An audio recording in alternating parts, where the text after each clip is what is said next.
Welcome to the Fierce Authenticity Podcast, where we talk life, love, and leadership centering on the experiences of Black, Indigenous, and people of color, women in leadership. I'm your hostess, Sharani M. Pathak, and I'm a relationship therapist turned author, speaker, and transformational leader. If you're a returning listener, then welcome back. Every time you tune into an episode of this podcast, you're telling the universe, hell yes, to showing up as the best, most fierce, most authentic version of yourself. If you're new around here, then I want to extend you an extra warm welcome. If you're a BIPOC woman in leadership and you're tired of the bullshit, then you're in the right place. This is a space where we center on the BIPOC experience and how we can navigate a world that was set up to keep us down. I want to invite you to head on over to www.fierceauthenticity.com/start here, where you can download a free mini audio training to get you started and all caught up on what we're talking about and what it is that we're doing here and why it matters. Again, that's www.fierceauthenticity.com/start here. Alrighty, it's that time where I share with you my excitement about the sanctuary for BIPOC women in leadership. The sanctuary is a safe space for us to come together and be in a community with a group of women who look like us, who actually get it. Living and working in a white-centered patriarchal world, there's a lot that we have to filter out and censor from our peers. And that shit is exhausting. So if you're a BIPOC woman in leadership, interested in learning more, then head on over to www.bipocsanctuary.com, where you can get on the wait list for when the sanctuary opens. By getting on the wait list, you also get to share your voice in creating the space that we're creating just for you. If that sounds like something you're interested in, then visit www.bipocsanctuary.com to get on the wait list. Alrighty, y'all. Over the last couple episodes, we've been talking about the fact that you are powerful as fuck. And today we're going to take it a step further, because I know in the previous episodes, I talked a lot about how we turn off everything about us that is fierce and powerful because we bought into the lie that we are powerless and helpless. And so we do stupid shit like turn off our connection to ourselves and our intuitions and our bodies. And, I call it stupid shit, but I want you to know your response is normal. You are normal, but it's literally insanity that we turn off everything about us that makes us powerful and wise. And in the previous episode, I started talking about how it's important to reconnect with the things that make us feminine, which are the things that make us fierce. So in today's episode, we're going to be talking about the fierce feminine. We're going to talk about who she is, her qualities and characteristics, why she matters, how patriarchy has fucked her up and desecrated her, but how she is still available and living within you and me and every single other person out there on this planet, if they so choose to connect with her. So, who is the fierce feminine?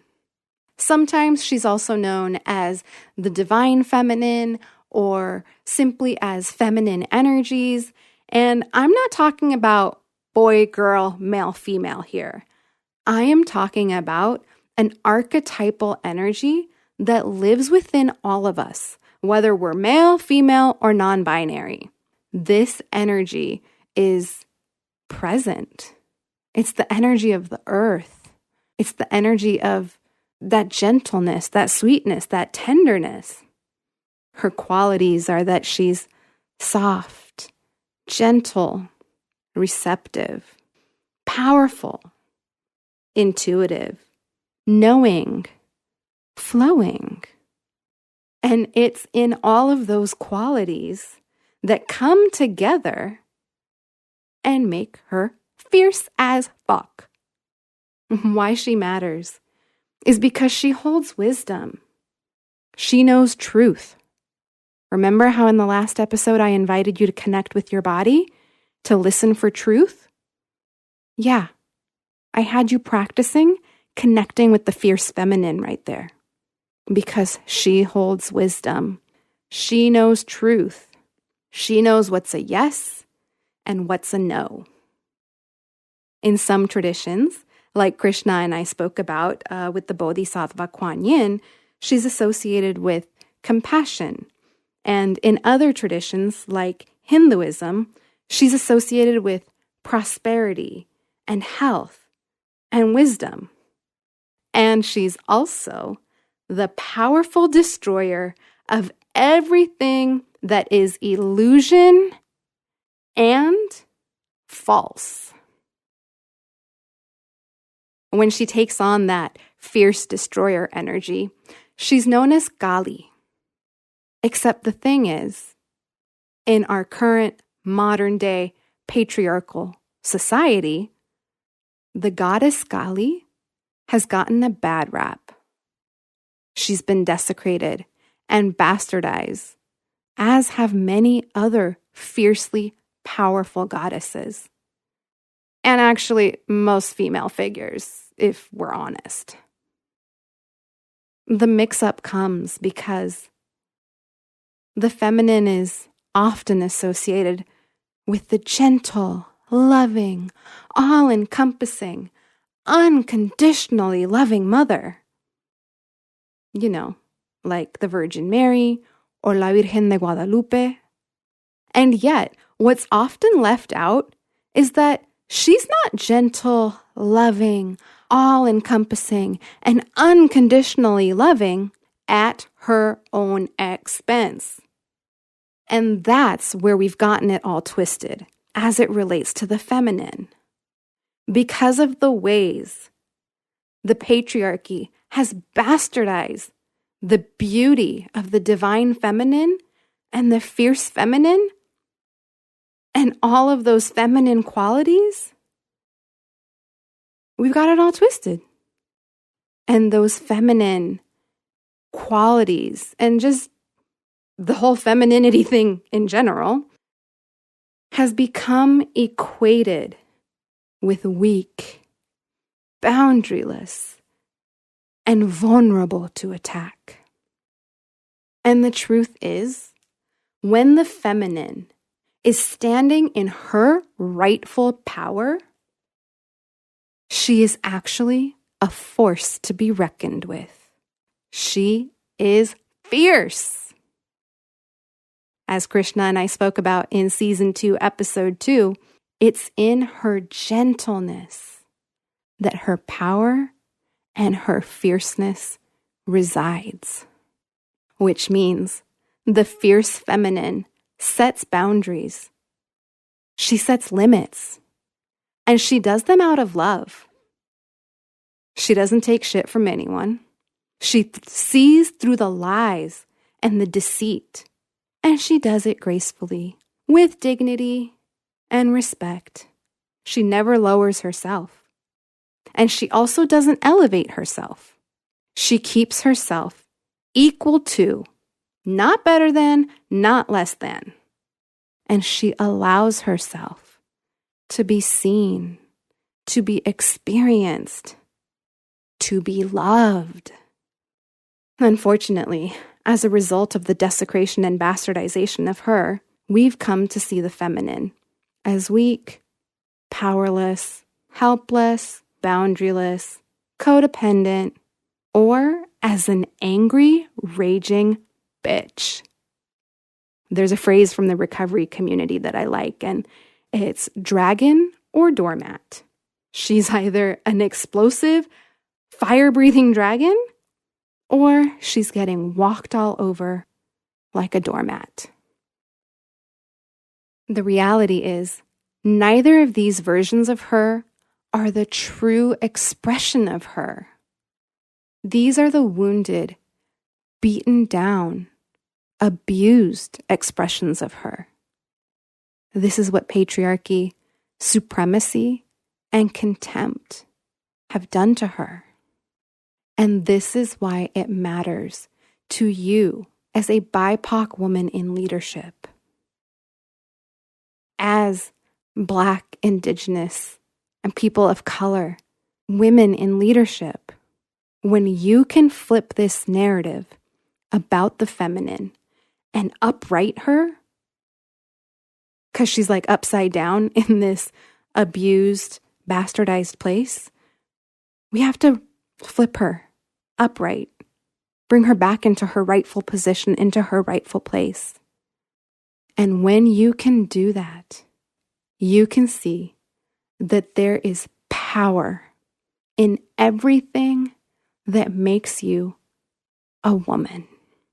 You simply need to heal that damage that was done so that you can once again stand in your fierce feminine, so that you can lead with love instead of with fear and punishment, so that you can be authentic and genuine and share yourself instead of that other way of having to censor yourself and shut yourself off and shut yourself down and be exhausted, crawling into the wine bottle or the Amazon shopping spree or Magnolia Bakery.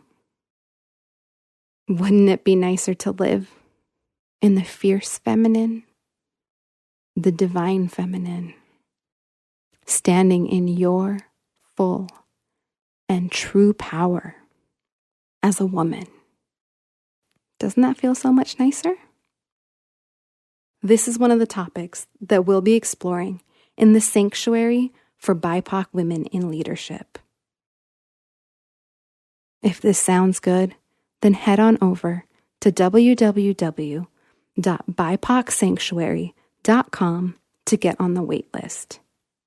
Next week, I'll be back talking more about the burdens that us BIPOC women carry and how it impacts us. And before I go, I want to honor and acknowledge all of the support that I have to make this podcast possible for you. And today I'm going to give a shout out to my husband. I often don't give him a shout out, but today my heart is feeling called and moved to do so. He truly allows me the practice of connecting with and standing in my fierce feminine. And he supports me with this podcast, with my business, and in everything that I am and do. So today the first shout out goes to him. And the next shout outs go to Diego Velázquez, my podcast editor, who also creates the wonderful custom music that you hear. My assistant, Ana Olvina, who creates the beautiful graphics that you see on social, as well as the blog post, which is a transcript of the episode. Jillian at Epoxy Studios, who has done all of my custom branding photography, including our cover art and pretty much any picture you see of me on social. And lastly, I want to acknowledge Source, whose wisdom flows through me to bring these messages to you. And with that, I'm out. Take really good care, and we'll be together again next week.